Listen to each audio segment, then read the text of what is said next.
Hello everyone, मेरा नाम अमरिंद कुमार लाल, प्रवक्ता Bhagwan Adinath college of education Maharra Lalitpur. दोस्तों, आज हम बीएड प्रथम वर्ष के द्वितीय प्रश्न पत्र शिक्षा के मनोवैज्ञानिक परिप्रेक्ष्य के अंतर्गत थॉर्नडाइक द्वारा दिए गए उद्दीपक अनुक्रिया सिद्धांत के बारे में अध्ययन करेंगे। थॉर्नडाइक का यह सिद्धांत लर्निंग का सिद्धांत है और अन्य कई नामों से जाना जाता है, जैसे प्रयत्न एवं भूल का सिद्धांत, प्रयास एवं त्रुटि का सिद्धांत, संबंधवाद का सिद्धांत, एसआर बॉन्ड थ्योरी का सिद्धांत। थॉर्नडाइक का ये जो सिद्धांत है वो practice make a man perfect की थ्योरी पे काम करता है, अर्थात कि हम जितना प्रयास करेंगे तो अपने कार्य में बहुत अच्छी तरीके से सफल हो जाएंगे। ये छोटे बच्चों को सिखाने के लिए सिद्धांत बहुत ही महत्वपूर्ण सिद्धांत माना गया है। थॉर्नडाइक अपने सिद्धांत में कहते हैं कि जब किसी प्राणी के सामने कोई नया उद्दीपक प्रस्तुत किया जाता है तो अपने लक्ष्य को प्राप्त करने के लिए वह प्राणी विभिन्न प्रकार की अनुक्रियाएं बिना सोचे समझे ही करता है। धीरे धीरे उसकी यह त्रुटिपूर्ण अनुक्रियाएं जो होती हैं वो उनकी संख्या घटती जाती है और एक समय ऐसा आता है कि वो बिल्कुल सही अनुक्रिया से कनेक्ट हो जाता है और बाद में फिर अपने लक्ष्य को प्राप्त करने के लिए गलतियां नहीं करता है।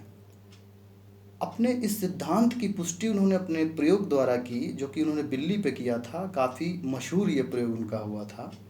उन्होंने इस प्रयोग के लिए एक पिंजड़ा, पारदर्शी पिंजड़ा बनवाया, जैसे कि एक जेल होती है, छोटी सी जेल समझ लीजिए, जेल का बैरक टाइप का। उसमें एक बिल्ली को उन्होंने बंद कर दिया, जिसको उन्होंने कई दिनों से भूखा रखा था। बाहर उन्होंने उद्दीपक के रूप में मछली का टुकड़ा लिया, जो कि उसका भोजन था।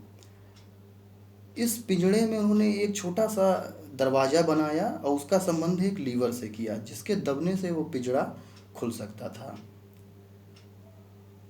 बिल्ली क्योंकि भूखी थी, उसने भोजन देखा और भोजन को प्राप्त करने के लिए प्रयास करने लगी। वो कभी जेल में इधर पंजा मारती, कभी उधर पंजा मारती, उछल कूद इत्यादि करने लगी। उसने बहुत सारी अनुक्रियाएं की, लेकिन फिर भी वो भोजन उसको प्राप्त नहीं हो पा रहा था। इसी उछल कूद में अचानक उसका पंजा उस लीवर पे पड़ जाता है और वो पिंजड़ा खुल जाता है। वो बाहर निकलती है और भोजन को प्राप्त कर लेती है। ये प्रयोग उन्होंने बिल्ली के ऊपर कई बार दोहराया। अगले प्रयोग में उन्होंने ये देखा कि बिल्ली को एकदम से ये नहीं पता चला कि किस वजह से ये पिंजड़ा खुल गया था। वो फिर भोजन को प्राप्त करने के लिए उछल कूद करती रही, लेकिन उन्होंने अंतर ये देखा कि अगले प्रयोग में उसकी गलतियां कुछ कम हो गई। मान लीजिए कि जैसे पहले प्रयोग में उसने 20 गलतियां की और तब भोजन प्राप्त किया, तो अगले प्रयोग में उसकी गलतियां 18 हो गई। फिर उन्होंने बाद में प्रयोग दोहराया तो ये गलतियां 16 रह गई।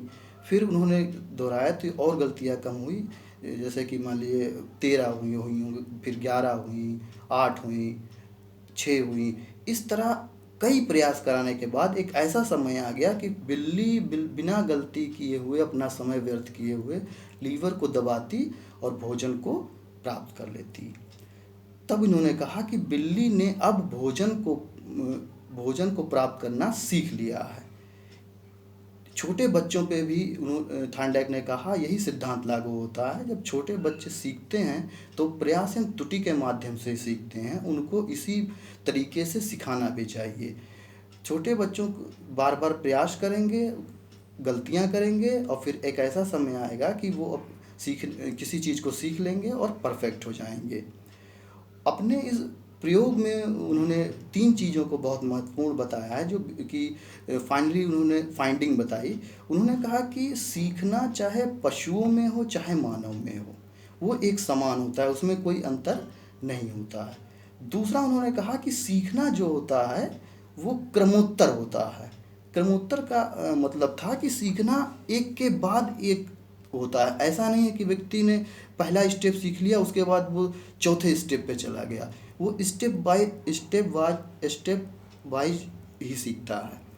तीसरा, उन्होंने कहा कि सीखने में चिंतन का स्थान नहीं होता है, मतलब कि वो ज़्यादा चिंतन नहीं करता है। मुख्यतः छोटे बच्चे ज़्यादा चिंतन नहीं करते हैं, वे प्रयास एवं त्रुटि के माध्यम से ही सीखेंगे। वे गलतियां करेंगे और गलतियां करेंगे और फिर सीख जाएंगे। अतः अपने इस सिद्धांत के द्वारा थार्नडाइक ने यही बताया है कि जो बच्चे हैं वो प्रयास एवं त्रुटि के सिद्धांत से सीखते हैं, और शिक्षक को चाहिए भी कि उनको इसी माध्यम से सिखाए। अगर वो गलतियां करते हैं तो उन पर नाराज़ होने की आवश्यकता नहीं है, क्योंकि ये एक ह्यूमन नेचर है, आदमी ऐसे ही सीखता है। आज के लिए इतना ही, धन्यवाद।